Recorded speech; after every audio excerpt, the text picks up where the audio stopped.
Baik, bismillahirrahmanirrahim. Assalamualaikum warahmatullahi ta'ala wabarakatuh. Alhamdulillahirabbil alamin wa bihi nasta'inu wala umuri dunya waddin. Wassalatu wassalamu ala asyrafil anbiya'i wal mursalin wa ala alihi wa sahbihi ajmain. Amma ba'du. Rabbi israh li sadri wa yassir li amri wahlul 'uqdatam min lisani yafqahu qawli. Baik, pada kesempatan hari ini izinkan saya untuk menyampaikan sebuah materi yang berjudul atau yang bertema hadis, metode mendidik dan media pendidikan.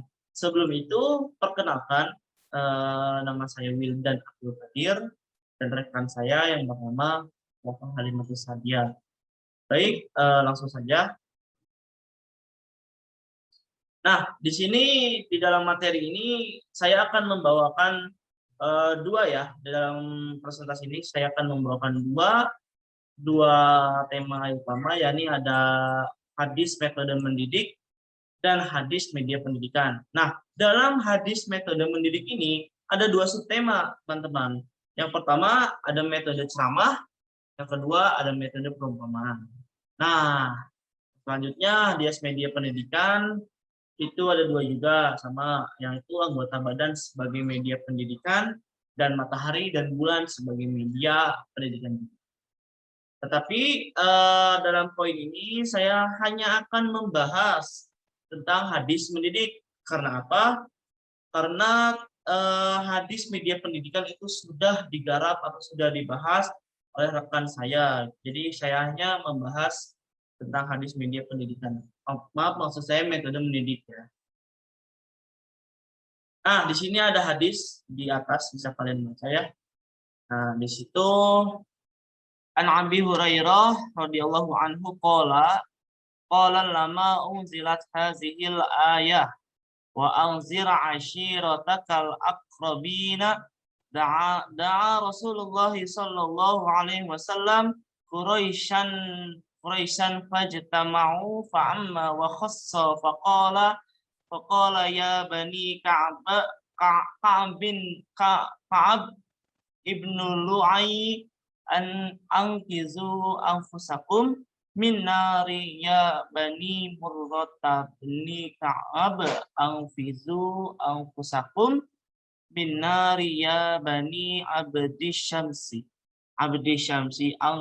anqizu anfusakum min nari ya bani Abdi Manaf anqizu anfusakum min nari ya bani Hasim anqizu anfusakum min nari ya bani Abdul Muthalib anqizu anfusakum min nari ya Fatimah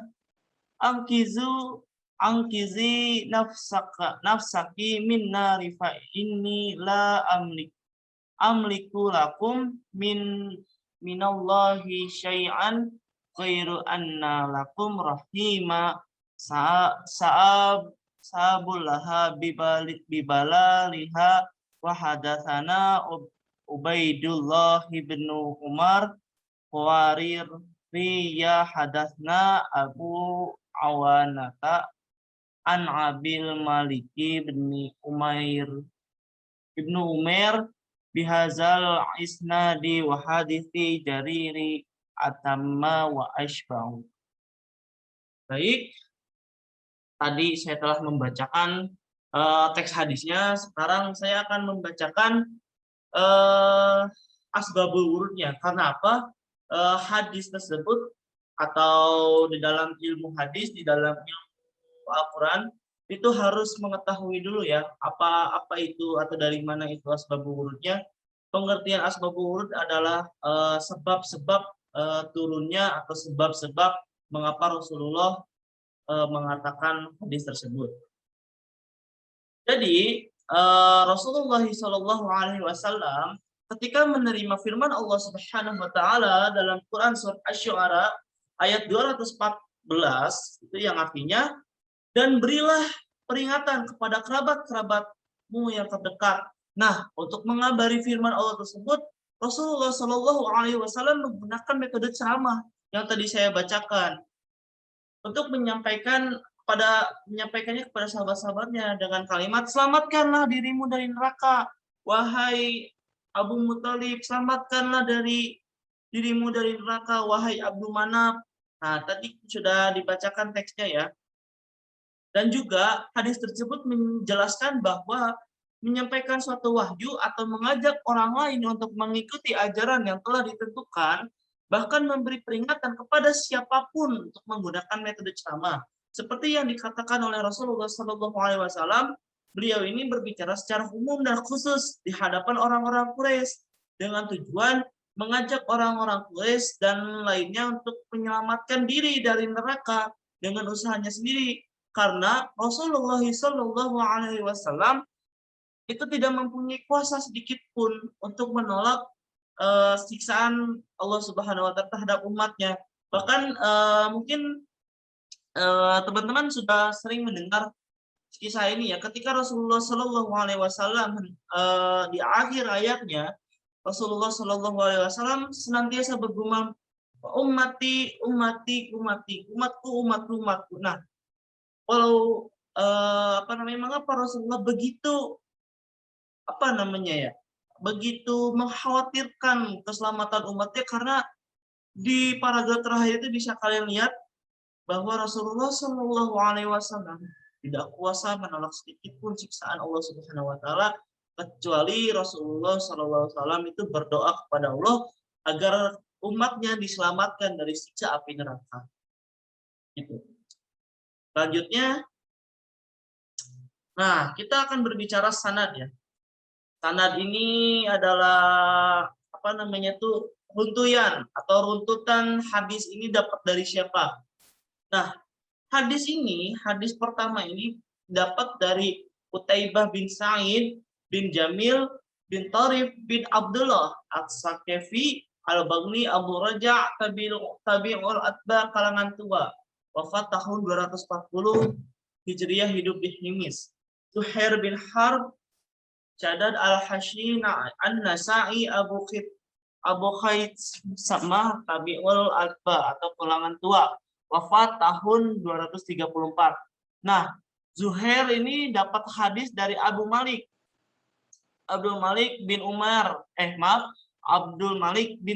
bin Suaid. Abdul Malik dapat hadis ini dari Musa bin Thalhah bin Ubaidillah. Nah, Musa bin Thalhah bin Ubaidillah ini merupakan tabi'ut tabi'in yang mana beliau lahir di Kufah, hidup di Kufah, dan wafat di Kufah. Gitu. Nah, jadi dalam metode ceramah ini ya ada 3 tahapan. Yakni ada tahapan persiapan, tahapan pelaksanaan, dan kesimpulan. Baik, sebelum saya lanjut, saya beranjak kepada hadis yang kedua. Saya akan menjelaskan kembali maksudnya dari 3 poin ini apa ya. Jadi gini, ketika kita mau melakukan metode ceramah ini, melakukan pengajaran dengan metode ceramah yang di samping ini nih, yang di samping sebelah kanan kiri kalian mungkin ya.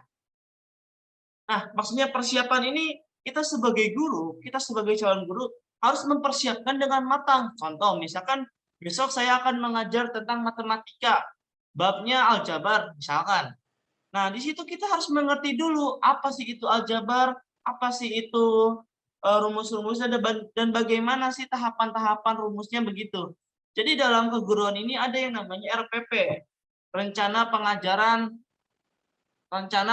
pembelajaran gitu. Jadi dalam RPP ini di sini telah dipersiapkan bagaimana dan apa yang akan kita ajarkan terhadap anak murid kita. Dan yang kedua, tahap pelaksanaan. Dalam tahap pelaksanaan ini kita tinggal mempraktikkan, kita tinggal menerapkan apa yang telah kita siapkan dari sebelum-sebelumnya. Misalkan saya sudah menyiapkan rumus-rumus untuk aljabar, misalkan X kali Y kali Z sama dengan 2 misalkan. Nah, itu tentang tahap pelaksanaan. Nah, berhubung metode ceramah ini menurut saya pribadi, menurut pemateri pribadi adalah metode yang sangat membosankan. Nah, tetapi kita sebagai guru, bagaimana caranya untuk metode ini tidak membosankan? Misalkan saya menggunakan metode ceramah, tetapi metode ceramah tersebut dengan dua arah. Misalkan saya memberikan pertanyaan kepada anak murid saya, misalkan, coba kamu Udin jawab pertanyaan tadi yang saya Bapak. Nah, baru dilanjutkan lagi ke ceramahnya. Nah, setelah tahap pelaksanaan, kemudian ada kesimpulan. Apa sih yang bisa kita simpulkan dalam seluruh pelajaran tersebut? Misalkan, ketika saya telah melakukan pelaksanaan, saya akan menyimpulkan. Jadi gini anak-anak, setelah kita mengetahui rumus-rumus aljabar ini, maka kita akan mengetahui bla bla bla bla bla. Nah, kayak gitu contohnya ya. Lanjut. Nah, sekarang hadis metode perumpamaan. Masih sama sanad pertamanya dari Qutaibah, terus ya sanad keduanya hadasana Abu Awanata an Qatada an Anas. Oh, ini dari Anas. An Anas an Abi Musa Asy'ari, Abu Musa Asy'ari. Qala Rasulullah sallallahu alaihi wasallam. Berkata Rasulullah, masalul mu'minal lazi yaqra'ul qur'ana kamasalil rujjati rihuha tayyibun wa ta'maha tayyibun wa masalal mu'minil lazi la yaqra'ul qur'ana kamasali tamrati la riha laha wa ta'muha hulwun wa masalul munafiqil lazi yaqra'ul qur'ana masalu raihanati rihuha tayyibun wa ta'muha murru wa masalul munafiqil lazi la yaqra'ul qur'ana kamasalil hanzalatil laisa laha rihun wa ta'muha murr. Yang artinya telah menceritakan kepada kami Qutaibah berkata telah menceritakan kepada kami Abu Awanah dan dari Qatadah dan dari Anas dan dari Abu Musa al-Asy'ari. Beliau berkata bahwa Rasulullah Shallallahu alaihi wasallam bersabda, perumpamaan seorang mukmin yang suka membaca Al-Qur'an seperti bau utrudah, baunya harum dan rasanya enak. Perumpamaan seorang mukmin yang tidak suka membaca Al-Qur'an seperti buah kurma, tidak berbau namun rasanya manis. Perumpamaan seorang munafik yang suka membaca Al-Qur'an seperti buah raihanah, baunya harum tapi rasanya pahit. Dan perumpamaan seorang munafik yang tidak suka membaca Al-Qur'an itu layaknya seperti buah hanzalah, tidak berbau namun rasanya pahit. Baik, kita akan kita akan menginterpretasikan, kita akan menjelaskan apa sih yang dimaksud dengan Rasulullah Shallallahu alaihi wasallam. Nah, jadi Rasulullah Shallallahu alaihi wasallam dalam mengajarkan umat-umatnya dengan mengajarkan sahabat-sahabatnya pada zaman dahulu, beliau juga menggunakan metode perumpamaan seperti yang tadi saya sampaikan di bawah. Perumpamaan seorang mukmin suka membaca Al-Qur'an seperti buah utrujah, baunya harum dan rasanya enak. Kalau bahasa sekarang mah mungkin buah yang harum ya, misalkan mangga arum manis misalkan. Nah, itu layaknya seperti itu. Perumpamaan seorang mukmin yang tidak suka membaca Al-Qur'an itu fruit palm gitu atau buah kurma, tidak berbau namun rasanya manis. Jadi Rasulullah SAW ini selain menggunakan metode ceramah yang tadi saya sebutkan di hadis sebelumnya, nah Rasulullah SAW juga itu menggunakan metode perumpamaan. Nah, seperti biasa saya akan membacakan sanad-sanadnya ya. Ini biasa dari Qutaibah bin Sa'id. Nah, dari Qutaibah bin Sa'id dia dapat hadis dari Wadlah bin Abdullah. Wadlah bin Abdullah ini dapat hadis dari Qatadah. Nah, Qatadah ini dapat hadis dari Anas bin Malik. Nah, Anas bin Malik ini dapat hadisnya dari Abdullah bin Qais bin Sulaim bin Khadar. Jadi hadis ini ya hadis yang mendekati mendekati zaman-zaman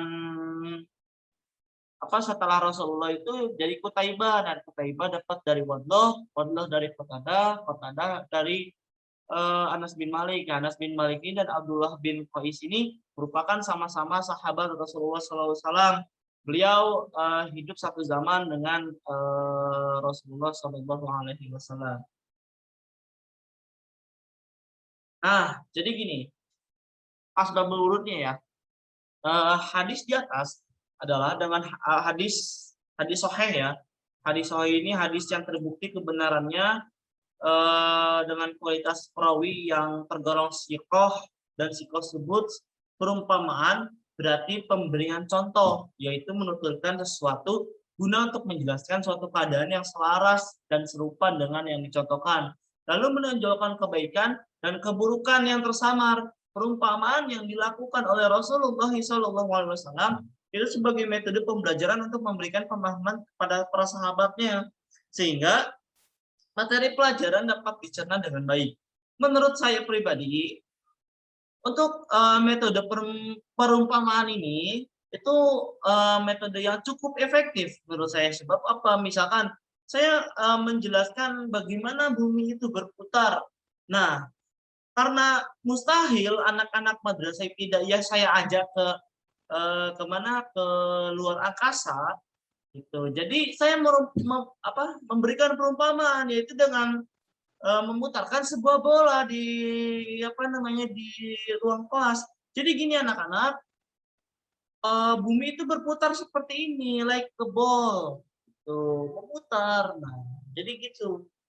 Jadi imajinasi seorang seorang peserta didik itu pasti akan tergambar. Oh ya, mungkin bumi itu seperti ini ya geraknya gitu. Oh jadi begini gitu. Nah itu yang disebut dengan metode perumpamaan. Rasulullah selain hadis yang tadi juga banyak banget banyak banget melakukan perumpamaan ya. Misalkan kayak Rasulullah SAW pernah tuh, kalau nggak salah ya, di suatu hadis saya pernah mendengar bahwa jembatan Shiratal Mustaqim ini itu layaknya seperti satu helai rambut dibagi 7. Nah itu ya kualitas hadisnya mungkin saya kurang tahu ya, hadis sahih atau bagaimana, tapi saya pernah mendengar hal tersebut dari guru ngaji saya begitu. Nah, baik, mungkin penyampaian dari materi saya dari media pendidikan. Maaf, maksud saya metode mendidik itu sudah beres, sudah selesai. Nah, nanti akan dilanjut oleh Wafa Halimah Sadia untuk menjelaskan tentang hadis media pendidikan. Oke, baik, segitu dari saya. Mohon maaf apabila ada salah kata. Maka silahkan dilanjut untuk menonton untuk part kedua, yakni hadis tentang media pendidikan. Terima kasih. Di sini saya akan meneruskan presentasi yang kedua, yaitu hadis media pendidikan. Hadis media pendidikan itu ada 2 bagian. Yang pertama, anggota badan sebagai media pendidikan. Yang kedua, matahari dan bulan sebagai media. Yang pertama adalah anggota badan sebagai media pendidikan. Hadis yang berbunyi yaitu Hadatsana Suwaid bin Nasir akhbarona bin Mubarak an Makmir an Zuhri an Abdurrahman bin Ma'is an Sufyan bin Abdullah Athukiyya qala qultu ya Rasulullah haddatsani bi amrin aqtasimu bihi qala qul rabbiyallah thumma taqim qultu ya Rasulullah ma akhwafa ma takhafu alayya fa akhadha bi lisani nafsihi thumma qala hadha qala Abu Isa hadha hadisun hasanun sahihun wa qad ruwiya min ghairi wajhi an Sufyani Abdurrahman Taqi, yang artinya telah menceritakan kepada kami Suwaid bin Nasir telah mengkabarkan kepada kami Ibnu Al-Mubarak dari Ma'mur dari Az-Zahri Abdurrahman bin Ma'is dan Sufyan bin Abdullah At-Saqafi berkata, aku berkata, wahai Rasulullah, ceritakan kepadaku suatu hal yang aku jadikan pedoman. Rasulullah SAW bersabda, katakan Robku Allah, kemudian beristiqomahlah. Aku bertanya, wahai Rasulullah, apa yang paling Anda takutkan kepadaku? Beliau memegang lidah, beliau lalu menjawab, ini, berkata Abu Isa, hadis ini hasan sahih dan telah diriwayatkan melalui beberapa sanad dan Sufyan bin Abdullah As-Saqafi.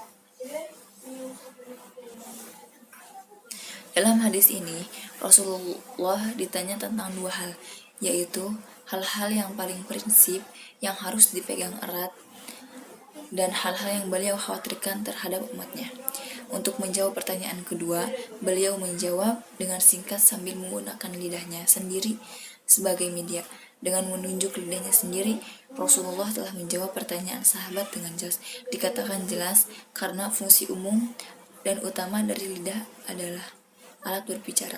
Jadi maksud hadis tersebut, Rasulullah menggunakan lidah itu sebagai menggunakan media pembelajaran zaman dulu.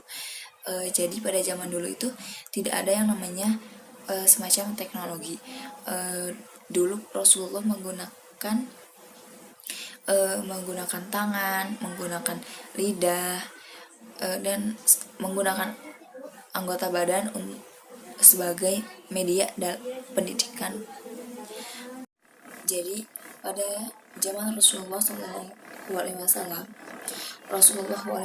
itu memberi pelajaran kepada para sahabatnya dengan menggunakan lidah dan jari sebagai medianya untuk mengisyaratkan bahwa media jari mengisyaratkan bahwa untuk posisi atau tempat surga yang sering mengurus anak yatim. Maksudnya jari itu apa? Ibaratkan surga Rasulullah SAW sama surga yang orang yang sering mengurus anak yatim, itu surganya akan berdampingan dengan Rasulullah SAW seperti jari telunjuk dan jari tengah. Itu yang Rasulullah SAW memakai media jari, yaitu untuk mengisyaratkan anak yatim untuk lebih mudah kepada para sahabat untuk mengajarkan ilmu tersebut. Dan yang bagian kedua, matahari dan bulan sebagai media. Matahari dan bulan merupakan benda langit yang dapat disaksikan oleh manusia dengan jelas karena keduanya memiliki cahaya yang terang. Rasulullah SAW menggunakan keduanya sebagai media pembelajaran. Bagaimana hadis berbunyi, hadatsana Abdul Walid qala hadatsana Zaid qala hadatsana Ziyad ibni Ilaqah qala sami'tul Mu'firah ibni Syu'ban yaqulu ankasafat asy-syamsu yawma mata Ibrahim faqala an-nas inkasafat limauti Ibrahim faqala Rasulullah sallallahu alaihi wasallam inna syamsa wal qamar ayatina min ayatillahi la yankasifani limauti ahadin wa la lihayati fa idza ra'aitumuhuma fad'ullaha wasunu hatta yajlayya, yang artinya telah menceritakan kepada kami Abu Walid berkata, telah menceritakan kepada kami Zaid berkata, telah menceritakan kepada kami Ziyad bin Alaqah berkata, aku mendengar Al-Mughirah bin Syu'bah berkata, telah terjadi gerhana bulan matahari ketika wafatnya Ibrahim. Kemudian Rasulullah SAW bersabda, sesungguhnya matahari dan bulan adalah dua tanda dari tanda-tanda kebesaran Allah Subhanahu wa taala. Dan ia tidak akan mengalami gerhana disebabkan karena mati atau hidupnya seseorang. Jika kalian melihat gerhana keduanya, maka berdoalah kepada Allah dan dirikanlah sholat hingga matahari kembali nampak. Jadi informasi hadis tersebut adalah yang pertama, telah terjadi gerhana matahari pada saat kematian Ibrahim, yaitu putra Rasulullah SAW. Yang kedua, sahabat menduga bahwa gerhana itu terjadi karena kematian Ibrahim. Yang ketiga, Rasulullah SAW menegaskan bahwa gerhana matahari dan bulan merupakan tanda-tanda kebesaran Allah. Dan yang keempat, peristiwa gerhana itu tidak ada hubungannya dengan kematian atau kelahirannya seseorang. Ibnu Hajar menjelaskan bahwa Rasulullah SAW menegaskan bahwa peristiwa gerhana matahari dan bulan itu merupakan tanda-tanda kebesaran Allah Subhanahu wa taala yang dikirimkan untuk menakuti manusia tepat pada waktu terjadinya peristiwa gerhana matahari. Beliau menjadikannya sebagai media untuk menanamkan keimanan kepada para sahabat sekaligus membersihkan akidah mereka dari unsur-unsur khilafah. Sekian presentasi dari kelompok kami. Wabillahi taufiq wal hidayah. Wassalamualaikum warahmatullahi wabarakatuh.